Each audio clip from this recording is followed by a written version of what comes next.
name's Deborah Naylor. Pleased that you're able to join us this afternoon. Can you tell us a little bit about your job role and what you're doing now? Yeah. Thomas Highland. I'm a project manager for Balfour Beatty. My current job is working on the Sellafield site, looking after the mechanical and electrical activities on a project called BEPSTIF. The sort of work scope is around £40 million to hopefully give some context behind that. And I oversee all aspects of that from planning to commercial to actual delivery. And how hard was it for you to get your apprenticeship initially?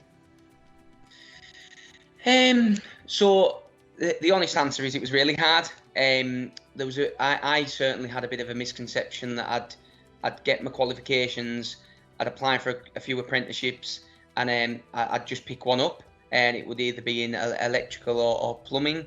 Unfortunately, it didn't work out like that for me, and it took me a number of years to actually find a place with a company. So I did get quite a few knockbacks over them few years. Okay, but as a manager now, recruiting apprentices, what do you look for in young people other than grades? Yeah, so absolutely, grades is one aspect, and probably for me personally, the least important. When I get to sit down with these with young apprentices, it's important that they're honest. That's a key thing for me. So a lot of people come in with big fancy documents and portfolios of what they've done, and when you actually start to talk about it, you start to realise that that's maybe not reality. So it's important that the apprentice is honest, and I also, or the applicant, and I also think it's important that they show what else they've done and how they've went above and beyond, and what the differentiator between them and others are. So if you don't maybe have the best grades, what else have you done, or what do you do in your personal time that puts you ahead of others?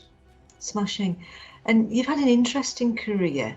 Where have you worked other than Cumbria? Yeah, so I've actually worked. I went and I spent a number of months in Australia on an exchange program with the construction industry. I spent a few years in London. I've worked down at Essex, Chester. I've worked all over, if I'm honest, and I've really enjoyed that part of it. What advice would you give to young people who want a career abroad? So you've got to give things a go. Is the short answer. I absolutely love it in Cumbria. It's where I've grew up, and it's probably where I want to spend the rest of my career, albeit it might not work out like that. But I would definitely encourage all young people, even them that haven't considered working elsewhere, to give it a go, and then you or not. And if not, it'll give you that extra little bit of experience that will help you out in your career. Smashing. And what is the secret of your success, would you say? It's a hard one, because I just look at myself as doing my job. But certainly something I would say is I've made a lot of sacrifices over the years, whether that be studying night classes or taking exams over weekends to get to where I am. So I've worked hard, and it is what I'd say to people coming into any industry is there's opportunities there for everyone, but you will have to work hard if you want to advance in your career. And finally, some pupils are worried that they might not get the grades they need this summer and may have to resit. Have you got any advice for young people out there who are in that boat? Yeah, so I think that's probably a huge worry across the board for people at uni and at school. Yeah, now when I left school, that wasn't a worry, and it quite quickly became a worry when I picked up my grades and I didn't actually get a C in my GCSE English.